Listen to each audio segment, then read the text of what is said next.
Perkuat Islamnya lagi, coba cek syahadatnya lagi. Karena ada orang paginya mukmin, sorenya bisa kufur. Yusbihu mu'mina wa yumsi kafira, artinya ada masa mudah sekali orang murtad. Ketemu pasangan tiba-tiba ikut pindah agama. Orang Ramadan itu dapat hidayah. Perempuan yang tidak berjilbab berjilbab. Ini Ramadan lepas jilbab. Mudah sekali. Di era seperti itu tanyakan syahadatnya lagi. Kenal Allah tidak? Belajar lagi kenali. Asyhadu an la ilaha illallah. Kenal Rasulullah tidak? Belajar sirah lagi. Salat jaga. Salat jaga. Wa tuqimas shalah. Karena manfaat salat tanha 'anil fahsya wal munkar. Ada era di mana fahsya dan munkar tak terkendali yang tadi disebutkan oleh khatib. Maka jaga salat. Kalau sudah mampu berzakat, latihan puasa supaya mengendalikan nafsu, karena ada era nafsu itu sulit dikendalikan. Kejar untuk kehidupan kita hari esok.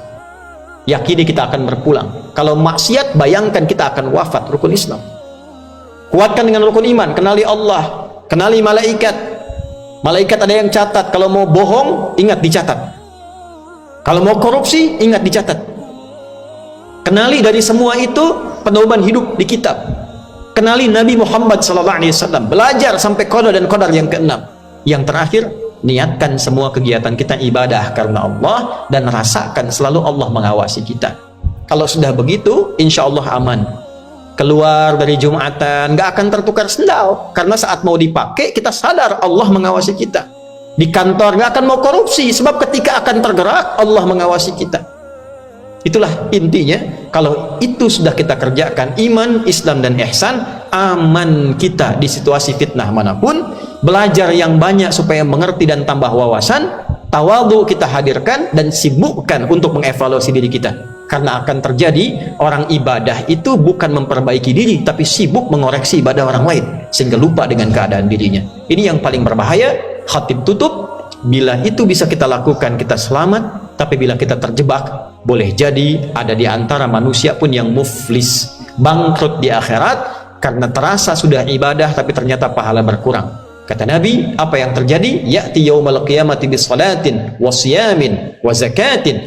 Dia menunaikan salat, kelihatan salat, zakat, rajin pengajian, kadang puasa, tapi ternyata dalam saat yang bersamaan ya'ti qad syatama hada, senang mencela, wa qadhafa hada, menuduh, wa daraba hada, berselisih, puncaknya safaka dama hada, menumpahkan darah. Maka dipindah. Kalau ada orang ngaji, rajin ikut pengajian tapi rajin mencela, pahala pengajiannya dipindahkan pada yang dicela. Salat tapi bikin hoax, pahala salatnya diberikan kepada yang dizalimi dalam hoaxnya. Fa in faniyat hasanatu, kalau habis kebaikannya, tersisa buruknya, nuduh orang, merendahkan orang, diambil dosa orang yang dituduh itu ditimpakan kepadanya, faturiha finnar, maka dilemparkanlah ia ke neraka. Kita ngaji surat Al-Kahf tiap Jumat. Di akhir-akhir ayatnya Allah menegaskan kepada kita, ada orang merasa selamat, wahum yahsabuna annahum yuhsinuna sun'a. Ada orang yang dalam hidupnya merasa benar, merasa hebat, merasa agamanya bagus, ibadahnya rajin, tapi ternyata orang ini berpotensi masuk neraka jahanam, karena ternyata agama yang didapatkan hanya digunakan untuk berbuat maksiat dan mengumpulkan perbuatan-perbuatan yang tercela.